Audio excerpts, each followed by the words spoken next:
विधानसभा में जबरदस्त जीत भी हासिल कर ले, वो चीज लोकसभा में नहीं कैरी फॉरवर्ड करेगी। जो बात आप शुरू में इशारा कर रहे थे यशवंत, दरअसल बात भरोसे पर भी आएगी क्या, कि जनता किस पर भरोसा करेगी। भरोसा क्या एक बड़ा डिटर्मिनिंग फैक्टर होने वाला है 2024 में।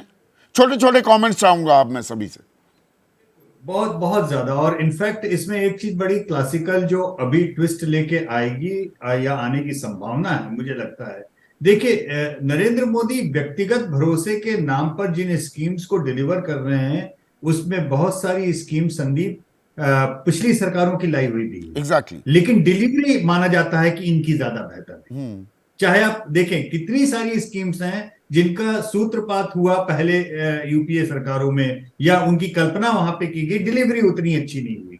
तो ये जरूरी नहीं है कि कमंडल की राजनीति में नरेंद्र मोदी की विश्वसनीयता नीचे चली जाए मंडल की राजनीति में, क्योंकि मंडल और कमंडल हम नवासी से देख रहे हैं। जो एक मेरा इसमें एक समझने का थोड़ा सा और अंदाज अलग है। जिस छतरी की आप बात कर रहे थे संदीप, अंतर केवल यह है, कमंडल में वो छतरी खुली है हिंदुत्व आइडेंटिटी के लिए, मंडल में वो छतरी बंद होकर के एक नोक वाली छड़ी की तरह काम करती। आइडेंटिटी पॉलिटिक्स दोनों है। केंद्र में जब जब बात होगी तो एक वाइडर आइडेंटिटी के ऊपर छतरी खोल के राजनीति होगी। राज्य की जब सत्ता की बात होगी तो छतरी बंद करके एक छड़ी के रूप में, उसकी नोकदार छड़ी के रूप में उसका इस्तेमाल भी होगा। लेकिन मेरा एक सवाल यहाँ पे ये प्लीज ब्रीफ जी संदीप, जो जल्दी से आप पूछ सकते हैं बाकी लोगों से भी, कि इस बात की क्या गारंटी है कि जिस सामाजिक न्याय के ऊपर लड़ाई अब होने की बात हो रही है, उसमें विश्वसनीयता का प्रश्न चिन्ह नहीं खड़ा होगा। इस बात की क्या गारंटी है कि नरेंद्र मोदी सामाजिक न्याय के मुद्दे को ही सामने रख करके चुनाव नहीं करेंगे, ये बोल के कि अगर ये भी कोई डिलीवर कर सकता है तो ये मैं डिलीवर कर सकता हूं। ठीक है, इस पर रिस्पॉन्ड करिए दिबांग। और आप बीच में कुछ इंटरवेंशन भी करना चाह रहे थे, और ब्रीफ रखिएगा प्लीज। अब 2.5 मिनट का समय है, आप 3 लोग बचे हुए। जी, मैं आपको ये कह रहा था, इस पर मैं बाद में आता हूं। पहले मैं ये कहना चाह रहा था कि अगर आप इंडिया गठबंधन की बात करें तो इन चुनावों में देखें, यानी आप मध्य प्रदेश को देख लें, जहां इन्होंने प्रॉमिस किया था कि वो अखिलेश यादव को टिकट देंगे।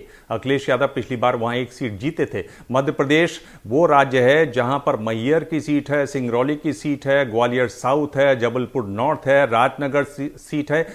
ये वो सीटें हैं जहां पिछली बार 1000 से कम वोटों पर फैसला हुआ था। वहां भी आप 1 सीट छोड़ने को तैयार नहीं हैं।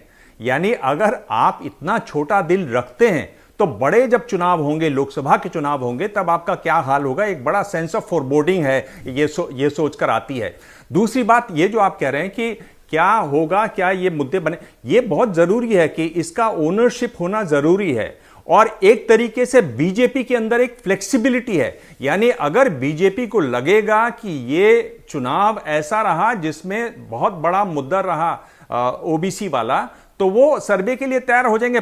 अभी आप देख रहे हैं कि जब ये प्रधानमंत्री गए थे तेलंगाना में, तो वहां पर एक बैकवर्ड क्लासेस के रैली में उन्होंने कहा कि हम चाहते हैं तेलंगाना में जो है मुख्यमंत्री हो वो बैकवर्ड क्लासेस हो। गृह मंत्री अमित शाह भी स्वयं इस पर बात कर चुके हैं, सर्वे की बात कर चुके हैं। तो आप ये देखिए, उन्होंने वो खिड़की लगातार बंद की। उन्होंने देखा कि इस पर विपक्ष बहुत मुखर है, तो धीरे धीरे वो खिड़की वहां पर दलान खोल रहे हैं। और आप देखिएगा कुछ ही देर में वो दरवाजा बना लेंगे। ये जो समझ है बीजेपी के अंदर, ये इनको बहुत दूर तक ले जाएगी। ठीक है। जैसे ही घड़ी का काटा दोपहर 2:30 पे आए, बबीता जी का दिल सास बहू साजिश के लिए मचल जाए। और ये है इनकी बहू, पूरे दिन ऑफिस की टेंशन हो जाए गॉन जब ये करें अपना फेवरेट शो फ्री टाइम पे ऑन। इनकी तरह आप भी देखें अपना फेवरेट शो अपने टाइम पर, और डाउनलोड कीजिए एबीपी लाइव ऐप अपने स्मार्ट टीवी पर।